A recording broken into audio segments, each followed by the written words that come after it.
देखो राज्य सरकारने हा जो उपवर्गीकरणाचा हा जो निर्णय आहे हा संविधान विरोधी आहे आणि या संविधान विरोधी अ, कृत्याचा आम्ही सुरुवातीपासूनच निषेध करतोय आणि आम्हाला वाटते की हे थांबलं पाहिजे. याचे बरेच कारणं आहेत आणि महत्त्वाचं कारण म्हणजे हे आहे की याने उपवर्गीकरणाने आरक्षणाची जी मूळ भावना आहे म्हणजे आरक्षणाची जी तरतूद ज्या म्हणजे काय म्हणू शकतो आपण ज्या उद्देशासाठी करण्यात आली होती ते तो उद्देश पूर्ण होत नाहीये. उपवर्गीकरणचा आपण एक उदाहरण म्हटलं तर आपण एनटी ए, एनटी बी, एनटी सी है ना अ ब क ड आपण एनटी मध्ये जे पाहिलेलं आहे त्याला जर आपण एकदा पाहतो तर आपल्याला हे लक्षात येते की आपण त्या प्रवर्गात आपण हे बघतोय की त्यातही आपल्याला डेव्हलपमेंट दिसत नाहीये किंवा त्यांना मुख्यधारेमध्ये आणण्यासाठी जर ते केलं असेल तरी देखील ते मुख्यधारेमध्ये आलेले नाही आणि आज त्या घटनेला किंवा एनटीए एनटीबी ला जरी 20 वर्ष झाले असतील किंवा 20 वर्षापेक्षा जर जास्त कारण ते टप्प्याटप्प्याने लागू झाले एकत्र ते असं आपल्यासारखं झालं नाही म्हणजे शेड्यूल कास्टचे जे हे होत आहे शेड्यूल कास्टसाठी जे लागू होत आहे ते त्यांनी काय केलं सुप्रीम कोर्टाचा आदेश आला आणि ते म्हणजे राज्य सरकारने ते पाहून घ्यावं आणि राज्य सरकारने लगेच आदेश दिला काढलं किंवा समिती नेमणूक करा आणि मग त्याचे ज्या वाटे हिस्से करून टाका एनटीच्या बरोबर जे झालं ते असं झालं नाही तर विजय एनटी बरोबर ते कसं झालं टप्प्याटप्प्याने झालं पण त्यामध्ये आपण जे बघतो तर एनटी ए आणि एनटी बी एनटी सी आणि एनटी डी या चारही प्रवर्गामध्ये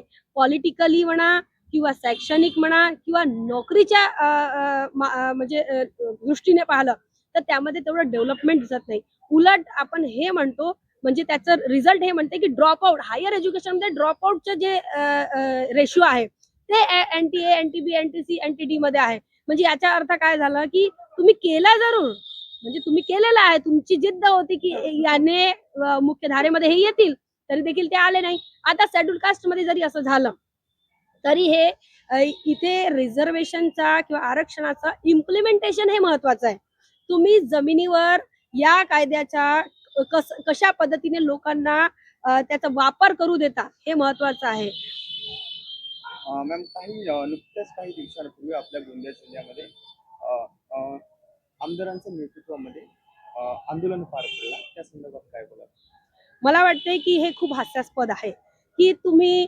एका कायदेशीर पदावर आहात तुम्हाला लोकांनी निवडून दिलेलं आहे तुम्ही लोकांचे प्रतिनिधी आहे आणि एवढेच नव्हे तुम्ही त्या सरकारमध्ये सामील आहे तुमच्या पक्षाचे या राज्यामध्ये उपमुख्यमंत्री आहेत आणि उपमुख्यमंत्री असून देखील तुम्ही विधायक आहात आणि तुमच्या गठबंधन या देशाच्या सरकारच्या बरोबर आहे म्हणजे तुम्ही उपमुख्यमंत्री आणि मुख्यमंत्री हे तुमचेच आहे तुमचेच विधायक आहे आणि तुमचेच सगळे लोक तिथे सगळं मंत्रिमंडळ तुमचं आहे आणि त्यामध्ये तुम्ही जनतेला येऊन सांगताय किंवा नाही आणि हे उपवर्गीकरणच्या विरोधातही नव्हतं हे त्या आपल्या लोकांना समाजाच्या लोकांना जे आहे ते भुलवण्यात आलेलं आहे लोकांना चुकीची माहिती दिली आहे आणि हे या जिल्ह्याचे जे विधायक आहेत त्यांच्या एक नाही दोन्ही विधायकाच्या माध्यमातून हे झालेलं आहे की त्यांनी लोकांना बोलवण्याचा प्रयत्न केला लोकांना चुकीची माहिती दिली त्यांचं म्हणणं आहे की ते उपवर्गीकरणच्या विरोधात नक्कीच मी 100% नाही तर 200% हे सांगू शकते की ते उपवर्गीकरणच्या विरोधात नव्हते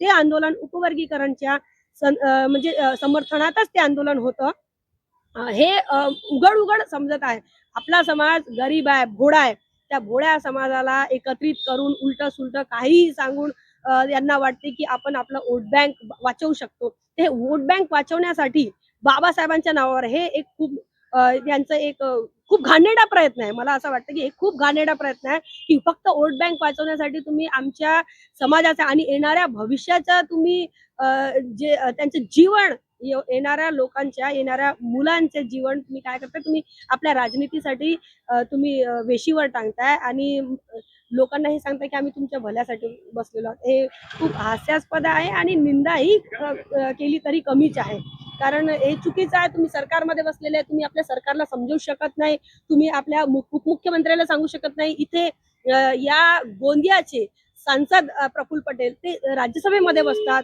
यांचे सांसद सुनील तटकरे हे लोकसभेमध्ये बसतात आणि हे विधायक इथले दोन विधायक हे यांच्या बरोबर नागपूरला आणि मुंबईला बसतात तरी देखील हे तिथे चर्चा न करता हे लोकांमध्ये चर्चा करतात मग हसायला येते आणि आमच्या समाजावर म्हणजे आपल्या समाजावर मला कीव येते माझ्या समाजाची, की आमच्या समाजही हे समजू शकत नाही की हे लोक मूर्ख बनवत आहेत.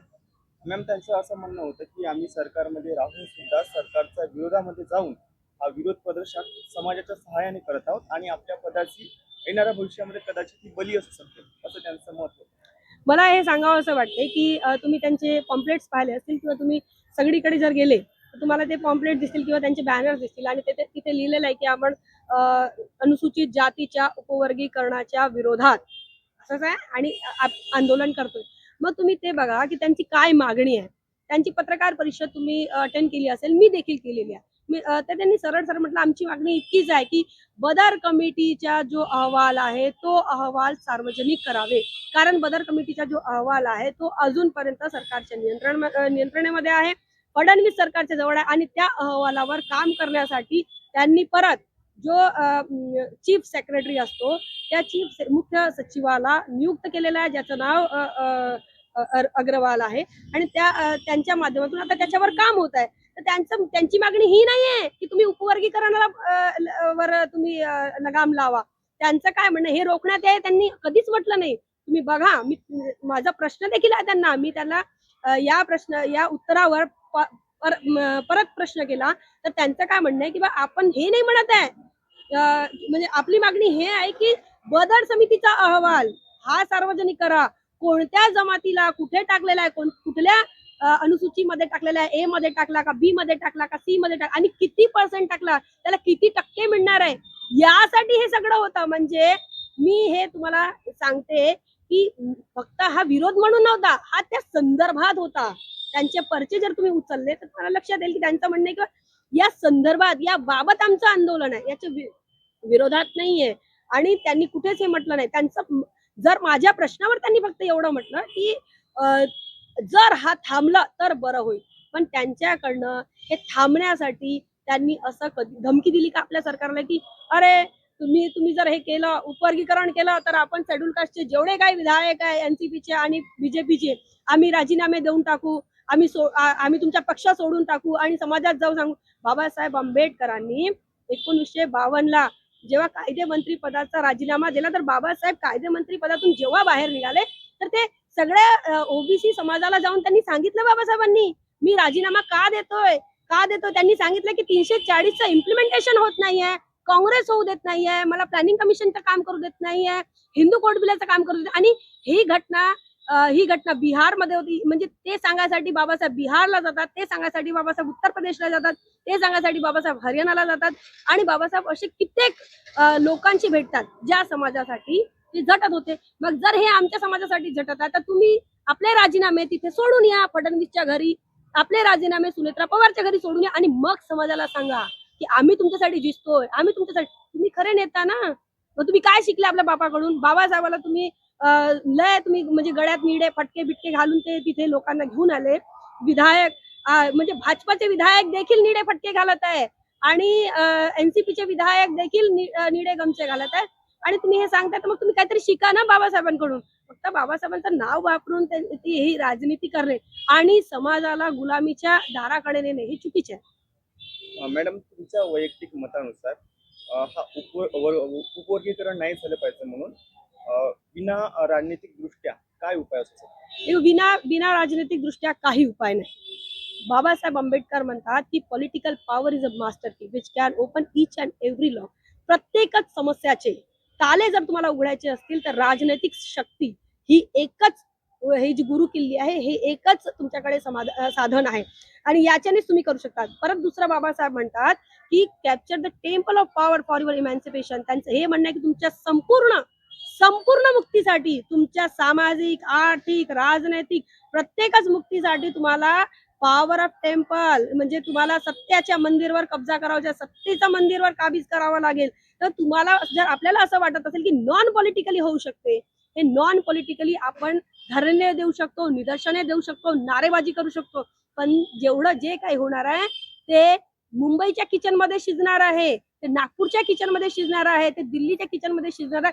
त्या किचन मध्ये आपले लोक आहे का? आणि मग जे आहे ते कोणाच्या स्थितीवर गेलेले आहे, कोणाच्या तिकिटावर गेलेले आहे, ज्यांच्या तिकिटावर गेलेले ते त्यांच्या एजेंड्यावर काम करतील. म्हणून मला हे म्हणायचं की हे तुम्हाला आपल्याला जेवढं वाटतं तेवढं सोपी नाहीये. तुम्ही ज्युडिशरीमध्ये गेले तरी देखील होणार नाही, कारण आपल्या देशात सर्वात जास्त पॉवर संसदेला आहे.